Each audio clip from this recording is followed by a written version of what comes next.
Mastermind दया नहीं, mastermind समझ था। क्या? जी हाँ, वो 5 ऑफिसर समझ से ऑर्डर लेते थे। गद्दार को थे, दया नहीं। क्या बोल रहे हो अभिजीत? हाँ सर, इसके पहले कि वो ऑफिसर्स देश की सिक्योरिटी को खोखला कर दें, दया को ऑर्डर मिला था उनको खत्म करने के लिए। ये सिर्फ एक केस ही नहीं दया, it's a war.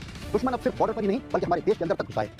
Sleeper cells यानी पड़ोसी देश के सीक्रेट एजेंट्स बनकर हमारे बीच उठ बैठ रहे हैं, हमारे रिश्तेदार बनकर, हमारा किराएदार बनकर त्योहार मना रहे हैं। इसमें सब कुछ है, नाम, background, assignment code, everything there. Officer, bureaucrats, यहाँ तक कि कोर्ट में बैठे हुए कुछ जजेस भी उनके एजेंट बनकर हमारे देश को अंदर ही अंदर नोच कर खा रहे हैं। जगह जगह धरना प्रदर्शन करके देश की इकोनॉमी को गिराना, सीक्रेट डेटा दुश्मन देश को लीक करना, फेक ऑपरेशन चलाना और धीरे धीरे पूरे सिस्टम को कोलैप्स करने का प्लान है। डीसीपी रानी, पिछले 2 महीनों में जितने भी फेक एनकाउंटर हुए इसी ने ऑपरेट किया। इंस्पेक्टर प्रणाली, मुंबई की स्लम में गरीबी का फायदा उठाकर स्लीपर सेल्स का नेटवर्क बना। और इंस्पेक्टर मिलन, देश के दूसरे शहरों में स्लीपर सेल्स को मैनेज कर रहा है। एसीपी सयाजी, जितनी भी आम डीलिंग्स हो रही है यही करवाता है। कमिश्नर, जो इन सब एक्टिविटीज को जानकर भी कोई एक्शन नहीं ले रहा, बल्कि इनके सारे ऑर्डर्स भी यही पास करते हैं। और ये समाज, पूरा नेटवर्क यही चलाता है और ये पांचों भी इसी को रिपोर्ट करते हैं। इंटेल मिला है कि ये कुछ बहुत बड़ा करने वाला है। अगर ऐसा है तो आप इन लोगों को एक्सपोज क्यों कर देते हैं? कानून ही नहीं सजा देगा। ये बात कानून से बहुत ऊपर जा चुकी है।